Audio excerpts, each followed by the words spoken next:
Hello, today we're gonna talk about fronts, atmospheric fronts, but actually we will talk about cold fronts.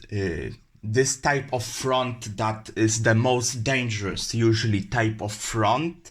The front that is most talked about, like on a sailing courses, on all when you learn for your PPL exam. The type of front that is often associated with strong winds, with thunderstorms, but we're gonna talk about why it's not always the case. It's not like every cold front is inherently associated with this kind of dangerous event.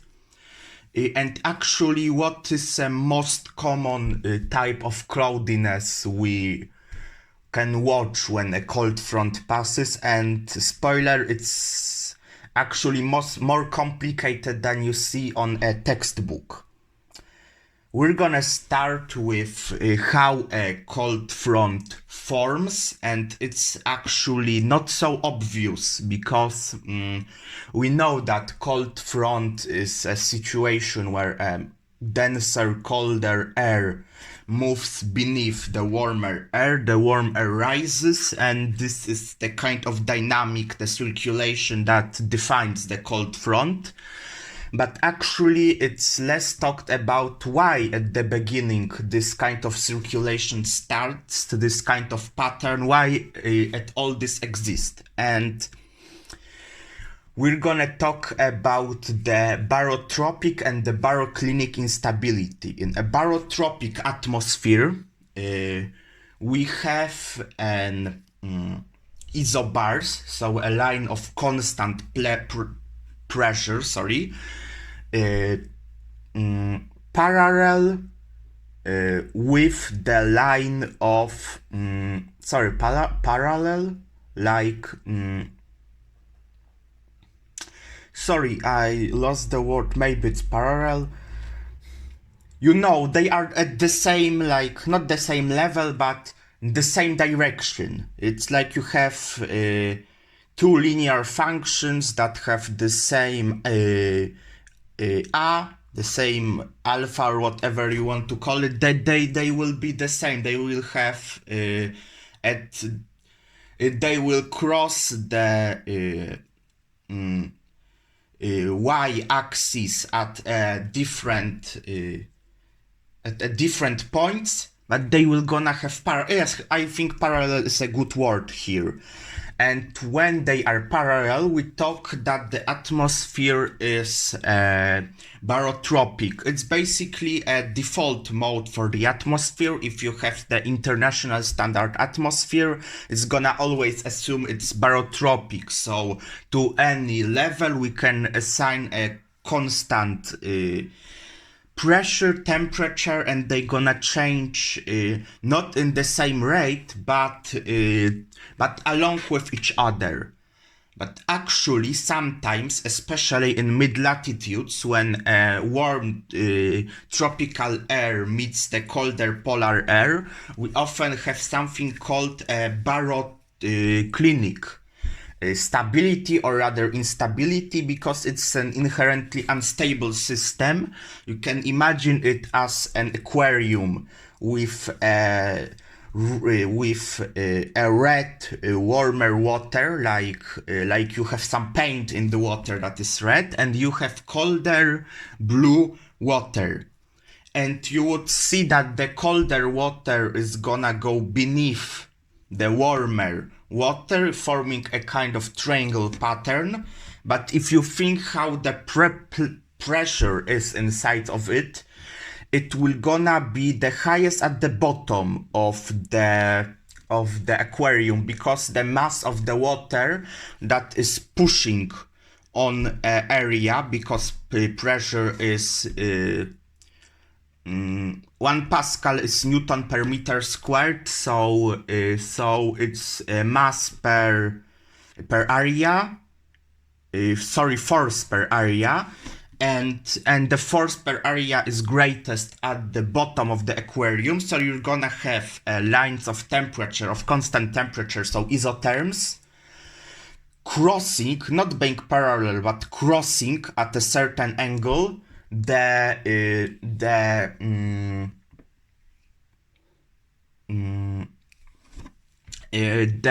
lines of constant pressure. You know what I mean, like they are not parallel. Sorry, I must check if parallel is a good word here. Parallel.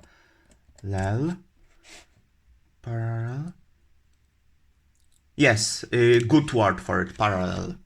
Okay. And what it has to do with a cold front. So the mid-latitudes, we often have an case because when we were talking about aquarium, we were talking about vertical axis, like this bottom, there's the top. But if we say at the horizontal axis, from when, let's say the bottom is south, up is north, left is west, right is east, like on a map, you can also see sometimes a baroclinic stability. Usually it correlates with a baroclinic instability in the vertical axis. And in this case, if we have lines of pressure and with it a geostrophic wind, so wind that theoretical wind that is blowing parallel to the isobars or lines of constant or isohips of constant pressure, you would know what I mean, like it's just geostrophic wind. So you can search on the internet what it means. And when the geostrophic wind is blowing from the colder area, so it's isobars and isotherms are crossed in such a way that the air is blowing from the colder area to the warmer area, we will have a dominating descending motion in the atmosphere, and this descending motion usually at the back of the forming low pressure system, so a typical disturbance in mid-latitudes, you're gonna have descending cold air that spreads horizontally when it hits the ground, in some way like a downburst, but on a large level, on a synoptic level, not on a microscale level. And you're gonna have a cold front in a place where the cold air mass moves the way it pushes. It is in conflict with a warmer air mass, and when the two air mass meet each other, there is a cold front. On the other hand, the cold front dissipates. After some time it just disappears, usually when there is something called an occlusion. So a warm front moves faster than cold front moves faster than a warm front. And when a cold front hits the warm front, there is an occlusion occurring. Occlusion might have different types, we're not gonna talk about it today, but it is a moment usually when the cold front ends its lives and begins to be occlusion front. Okay, so just a few seconds.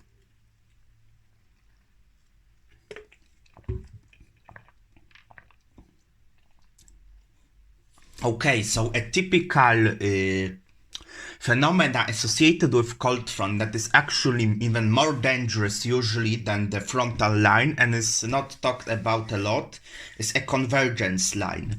It's an relatively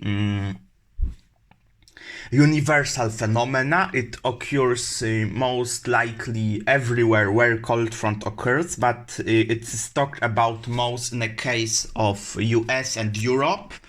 In US usually convergence lines are also dry lines, so lines that form when the warm drier air and warm, moist air meets, because the circulation, the larger circulation pattern is formed in such way that the convergence line, so a line when air meets and rises up because it cannot escape in other way, it sucks the drier air from the great deserts like Arizona, California, etc., and sucks the warm air from the Mexican Gulf. And the both streams meet. This causes a rising motion and usually a dangerous supercells, the dangerous thunderstorms on the line. But in Europe, similar phenomena happens, but there are no dry lines in Europe because of the way how it works. Because you just know, if you know the geography of Europe, it isn't much possibility of such pattern forming like over the US. It's one of the reasons why weather is not as severe in the Europe as in the US. Okay, and the convergence line isn't so obvious because we have two theories on how they form. The easier to understand, but according to me it's actually the least plausible, is the theory that on the front the thunderstorm forms, a line of thunderstorm, a squall line on a QLCS, and the cold air from evaporation spreads forward from it, like a cold pool spreads forward, causes another thunderstorm to rise. It causes an dissipation of thunderstorms along the line, and there forms another line some way before the cold front. Actually, I think it's a too complicated mechanism to explain the regular occurrence of a convergence line before the fronts. I think it has to be something simpler, and I even think I have an explanation, and it's not my explanation, it's an explanation that is usually talked about. And it's about gravitational waves. So when we have a fast moving front, sometimes called a catafront, where a jet stream is moving perpendicular to the line of a cold front, it kind of descends from above the front, and there is a rising tendency of the air before the front. It doesn't have to be any thunderstorm, just a large-scale synoptic pattern of ascending warm air before the front. It forms some kind of a bulge, like something like a curved streamline of a jet stream. And it initiates a gravitational wave, the same way as mountains initiate the formation of gravitational waves. And in a place where the wave descends, look on the internet, on the gravitational waves, it will be easier explained there. Where the gravitational wave descends, the air is compressed, it goes down, and where it ascends, there is a peak of a wave, there is the ascending air, and you don't have, in this case, differences in temperature to form this kind of converging upward motion, one length of a gravitational wave before the cold front. And it is an explanation that for me best explains the formation of convergence lines before the cold front, and I even think, and it's actually a most common, I think, idea, that the convergence lines are even more dangerous. than the cold front itself, because a cold front may form dangerous phenomena, but rarely, for example, tornado occurs on the cold front. It usually is a few thousand kilometers before the cold front approach, so from a point of an observer, like few hours before the cold front itself approaches. And the convergence lines can even, in a specific synoptic pattern, move perpendicular to the front line. And therefore there can be some moving like day after a day, for example, and there might even be a few days after each other with a severe weather, not like in a textbook type cold front when it just passes and all the strong weather, dangerous weather ends.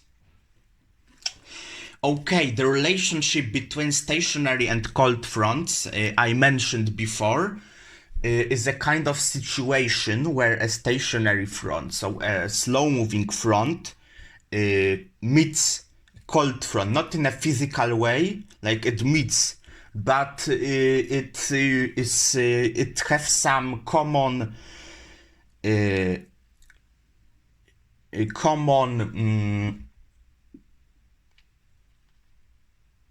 sorry, I lost the word that I want to say.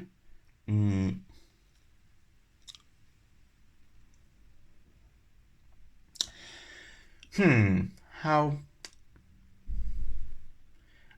Some common phenomena, some common patterns between that makes stationary front and cold front similar. The main pattern is that stationary front is a front that moves less than 2 meters per second. Sorry, I had to change position and you probably heard my chair doing this. You know what I mean, sorry. And the pattern that is commonly observed before the cold front and stationary front is a warm air mass, unstable air mass. So when the parcel of air rises, it will tend to continue move upwards, forming potentially dangerous thunderstorms. And it is what makes stationary front and cold front similar. And sometimes we have a situation where the rapidly forming pressure system, not a deep pressure system, because it's what I'm talking about happens in the summer. It's not like a deep pressure, low pressure systems forming over Iceland, for example, and bringing strong storm force winds to the Europe. We're talking about small low pressure systems, but they can be really dangerous because of the way how they interact with the air on a warmer side of them. And when the air is very warm, very unstable, high dew points, it can form a very dangerous thunderstorm, QLCSs, MCSs we talked about before in a previous video. Supercells built into MCSs, a lot of different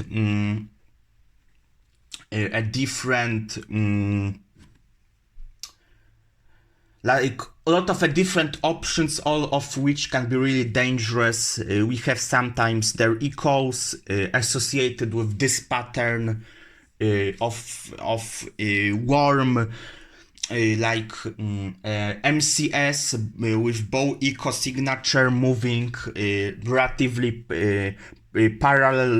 perpendicular to the line of front, or parallel, depends on how you draw the line, inside the warm air mass, inside the very unstable air mass. But not all fronts are like that. We have sometimes fronts where the temperature difference before at the opposite side of the front is small, and we will only have a nimbostratus and warm front type weather, like with light to moderate rain, sometimes stronger gusts, but nothing really dangerous.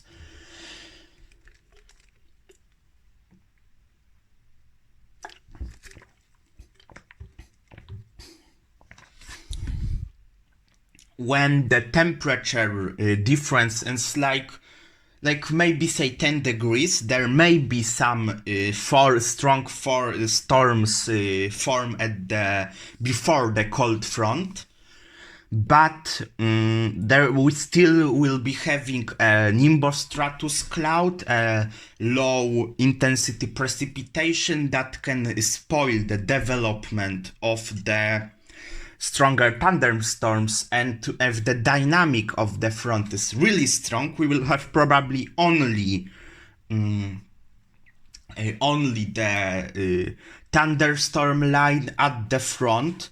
But it's important to remember that it's not so simple. Like, we don't always have a simple line. There is a lot of chaos involved. Like, usually there are more likely to form clusters of storms, not like a line covering the whole front, more like a clusters of storm that move sometimes chaotically, not only directly in simple way with a cold front. And as I said before, if we have a really unstable air mass, like for example we have a warm conveyor belt we're gonna talk about today but later moving, then it can be expected that a really strong and really dangerous thunderstorms will form. Okay, but what actually can a person inside the house observe when watching a passing cold front? And spoiler, it's not as simple as it's told a lot of times. Usually, first you're gonna see something I heard is, and I think it says a lot about it, a milk in the sky. Like a cirrostratus cloud, but it may also be easily mistaken for a haze. It's actually a cirrostratus. We're not gonna have a perfectly blue sky, but like a milk, there may be a halo. It actually isn't good for development of thunderstorms because it's a less shortwave radiation coming from the sun to the earth when this kind of cloud pattern forms, but it's very usual. It may sometimes become denser, the cloud, forming an altostratus cloud or cirrus pissatus. The altostratus can form a virga or rare areas of rain. It is also associated with a phenomena called an cloud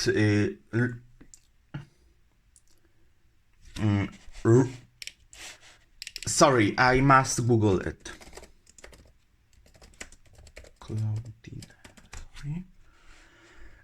Thickness rich cloudiness. So when a warm conveyor belt is passing just in front of the cold front, and the rising motion in the middle and upper atmosphere causes an cloud pattern similar to that before an warm front. So altostratus clouds, light rain, but usually mostly virga. Beneath the altostratus clouds, usually we will have a formed lenticularis clouds, altocumulus, stratocumulus lenticularis, stratocumulus castellanus sometimes. If they aren't inside the altostratus, they will be visible, and it's a very clear sign that atmosphere is unstable in the middle level. Then usually closer to the front line, the cumulus will develop. So from cumulus fractus, cumulus humilis, cumulus mediocris, with the top usually inside the altostratus clouds. It's a pattern that it isn't really spectacular, but it may hide a lot of dangerous thunderstorms. Like, it's an embedded thunderstorm, like it's called in an aviation. And it's important to know, but that is only the most common way it happens. It can be a lot of different ways. Waves, the cloudiness forms before the cold front. It's actually much more chaotic than even inside the warm fronts. Actually, a lot of people think it's opposite, but no, actually a cold fronts are much more chaotic than warm fronts. And there is a lot of different ways the clouds may form before the cold front appears. Sometimes, for example, we have only altocumulus clouds that say us about that cold front will pass in a few hours. Okay, it is probably the end for today. As you might hear, it wasn't very comfortable to talk to you today because it's very warm. Like, it's very really warm, unpleasantly warm, dry air. My throat is dry. I cannot say too much. It wasn't easy for me to record this podcast, but I think you're gonna enjoy it. Bye bye.